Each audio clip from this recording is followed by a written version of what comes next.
Hey kids, it's me, Teacher A. In this video, we're going to solve quadratic equations by using the quadratic formula. Alright, let's start.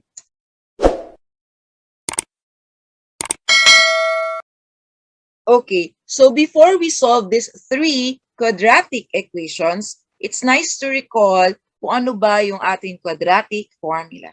Okay, so ang ating quadratic formula is ito. X is equal to the negative of b plus minus the square root of b squared minus 4ac all over 2a. Okay? Actually, kung magaling kayong mag-add, mag-subtract, okay, mag-multiply, mag-divide ng numbers, if you're good in arithmetic, madali lang sa inyo ang quadratic formula. Okay? Kasi magpa-plug in lang tayo ng values ng A, B, at saka C. Okay? But before doing that, before kayo mag-substitute ng value ni A, ni B, at ni C, dapat yung given quadratic equation ay nakasulat in standard form. Okay? So, kunyari, let's have number 1.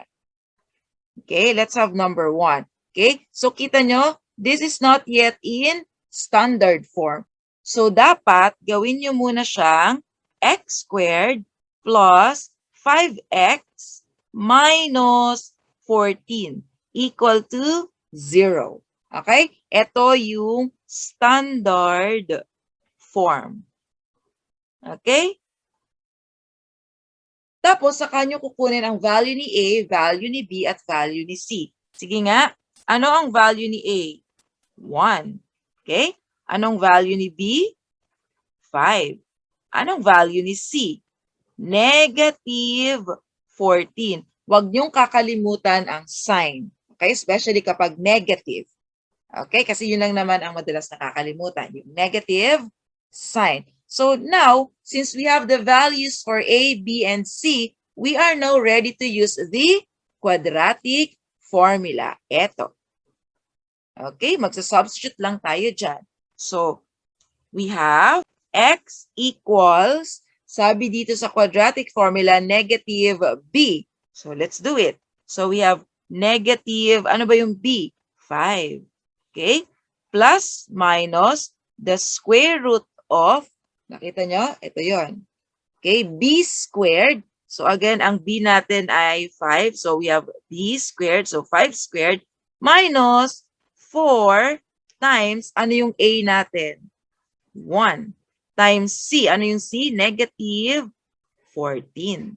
Okay? All over 2A. Ayan o. 2A. So, 2 times A, which is 1. Okay? So, all you have to do is to simplify.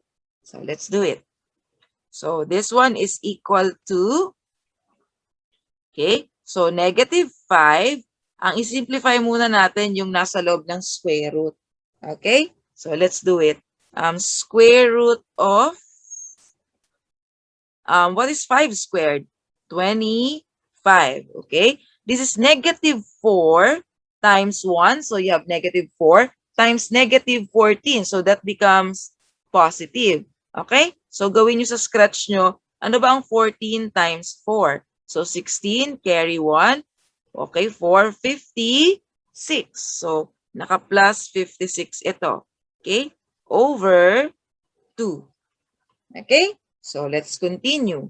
Dito natin i-continue. Okay? So, equals. Okay? So, you have negative 5 plus minus. What is 25 plus 56? Okay? So, you do the math. You will get, okay, 81. Okay, that's 25 plus 56 all over 2. Okay, let's simplify further. You'll have negative 5 plus minus, what is square root of 81? 9. Okay, all over 2. Okay, so from here, okay, we have two values for x. Okay, yung unang value ng x ay negative 5 plus 9 all over 2. Okay, sige nga, simplify natin. What is negative 5 plus 9? It is positive 4 divided by 2. And what is 4 divided by 2? 2. So this is the first value of x. What is the second value of x? Okay? Actually, pwede nyo tawagin x1. Okay? Tapos ito, x2. Okay? For the second value of x. So what is the second value? Negative 5 minus 9 all over 2. What is negative 5 minus 9? Negative 14. Okay? Divided by 2. You will get negative 7. Okay? So these are the two values of x. So again, given this first quadratic equation, kita nyo itong number 1, okay? Hindi lang quadratic formula ang pwede nyong gamitin. Pwede rin gamitin ang factoring. Okay? So, mas madali siguro ang factoring kapag yun ang ginamit ninyo in solving this quadratic equation. Pero yun nga, sabi dito sa exercise na to, we have to use the quadratic formula. Okay? So, madali lang to if you're good in arithmetic. Okay, let's do more. Okay, so tapos na tayo sa number 1. Okay, let's now have number 2. Okay? Yes, this one is in standard form already. Okay, so you may want to get A equals 2, B equals 8, and C equals negative 10. Yeah, pwede to. Okay? Pero kung makikita ninyo, okay, pwede ninyong i-divide both sides by 2 para mas sumimple ang given quadratic equation. Okay? Pareho lang din ang makuha ninyong sagot. Okay? So, I will leave this as an exercise to you if you want to verify kung tama yung magiging sagot. Okay? Use A equals 2, B is 8, and C is negative 10. Okay? Pero ano yung sabi ko sa inyo? You can divide both sides by 2. So, how do we do that? Dito natin gagawin. 2x squared plus 8x minus 10 equal to 0. I-divide ko lahat by 2 para mas sumimple. So, ito magiging x squared.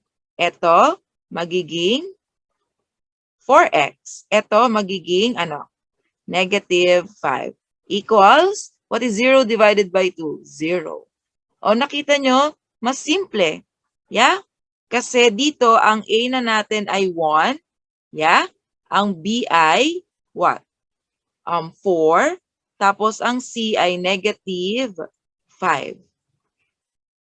Diba? Mas madali na yung mga values ng A, B, at saka C. So, applying the quadratic formula, let me write again the quadratic formula here. So, x is equal to, so you may want to put an arrow here.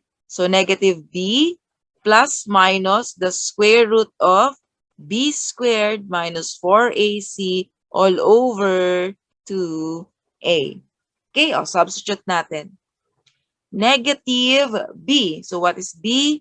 4. So, we have negative 4 plus minus the square root of b squared. So, I'm going to write 16, That's b squared. This is 4 squared minus 4 times a times c. What is, sige na, sulat natin. 4 times a is 1, and then c is negative 5. Okay? All over 2 times 1. Okay? If you simplify further, what do you get? You're going to have negative 4 plus minus, ano yung nasa square root? You have, this one is 16. And then what is negative 4 times negative 5? Positive 20. Sige, sulat natin. 16 plus 20. Okay? All over 2. Okay? Let's continue. Okay? So this one is equal to negative 4, okay, plus minus square root of, what is 16 plus 20? 36. All over 2. Okay? Continue lang tayo. Negative 4 plus minus, what is square root of 36? 6. All over 2. Okay? So from here, okay, you're going to have two values of x. Sige, tawagin natin siyang x1. Yung x1 natin, negative 4 plus. Okay, yung plus muna dito. Ito. Okay, plus 6 divided by 2. So what do you get? Negative 4 plus 6, you will get positive 2 divided by 2. So you will have 1. Okay? And then the second value for x, so let's call it x sub 2. Okay, you're going to have negative 4. O, doon naman tayo sa minus. Ito.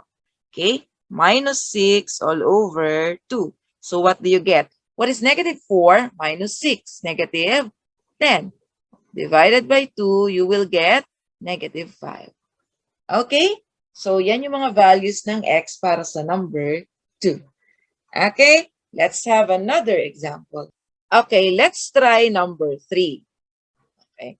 Ngayon, ang tanong ko, meron ba tayong pwedeng i-divide both sides para mas sumimple yung number 3?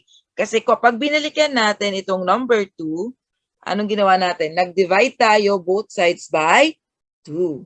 Okay? Kasi, yung 2 naman kasi, common factor siya nitong 2, 8, at saka nitong negative 10. Okay? Or lahat sila na di-divide by 2. Okay? Dito, yung 2, okay, 3, at saka 27, wala silang common divisor. Wala silang common factor. Walang same number na makaka-divide sa kanilang tatlo. So, hindi tayo magde-divide both sides dito. But before using the quadratic formula, do not forget, kailangan in standard form ang ating quadratic equation. So, here, huwag niyong kakalimutan yun. Kailangan 0 ito. Okay? So, you'll have 2x squared plus 3x minus 27. Okay? So, saka pa lang ninyo kukunin ang value ni A, which is 2, value ni B, which is 3, at value ni C, which is negative 27. Okay? Tapos dito na ako magsosolve ha.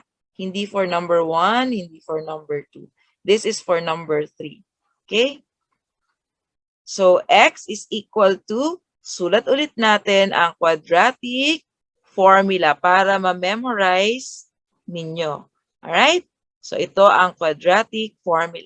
So, magsa-substitute lang tayo. Negative of b, so what is b? 3. Plus minus the square root of, what is b squared? 9. Minus 4 times a, then times c, negative 27. Okay, all over 2 times a, so 2 times 2. Okay, so simplify pa natin.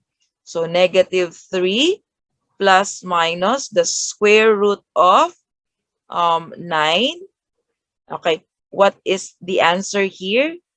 Negative 4 times 2. Ito, negative 4 times 2, you have negative 8.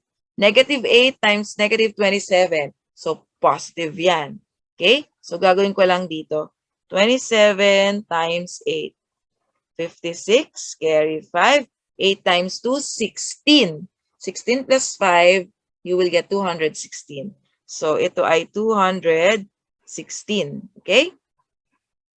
All over 4 kasi 2 times 2. Ito. Okay?